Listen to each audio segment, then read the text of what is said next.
సర్వేపల్లి రాధాకృష్ణ గారి జన్మదినం రోజుని ఉపాధ్యాయ దినోత్సవంగా జరుపుకుంటాం. దానికి కారణం ఏంటంటే ఆయన ఉపరాష్ట్రపతిగా పనిచేశారు. అదేవిధంగా ఉపాధ్యాయుల కోసం ఎంతో శ్రమించారు. మరి ఆయన జీవితాన్ని ఉపాధ్యాయులు గౌరవించడం కోసం అంకితం చేశారు.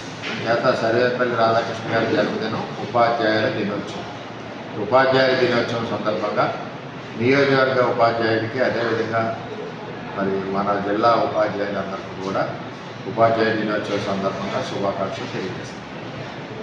ఉపాధ్యాయులకు గౌరవం అన్నది కల్పించింది ఎవరంటే చంద్రబాబు నాయుడు. ఇదివరకు వైసీపీ ప్రభుత్వంలో ఒక గురువుని ఎలా గౌరవించాలో తెలియని విధంగా ఆఖరికి బ్రాందీ షాప్స్ దగ్గర కూడా డ్యూటీ చేసిన దాఖలాలు మనం చూసాం. ఈవేళ మన దేశ ప్రధాని అయినా, రాష్ట్ర ముఖ్యమంత్రి అయినా ఉపాధ్యాయుడి ముందు, టీచర్ ముందు స్టూడెంట్. ఆ టీచర్ కనపడేసరికి సడన్గా లేచి నమస్కరిస్తారు.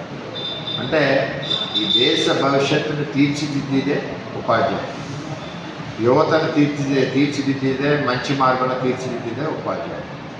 చేత ఉపాధ్యాయుల దినోత్సవాన్ని మనందరం గౌరవించుకుంటూ, మనందరం ఈ స్థాయిలో ఉండడానికి ఉపయోగపడిన ఉపాధ్యాయులందరికీ కూడా మన శుభాకాంక్షలు తెలియజేసుకుంటాం.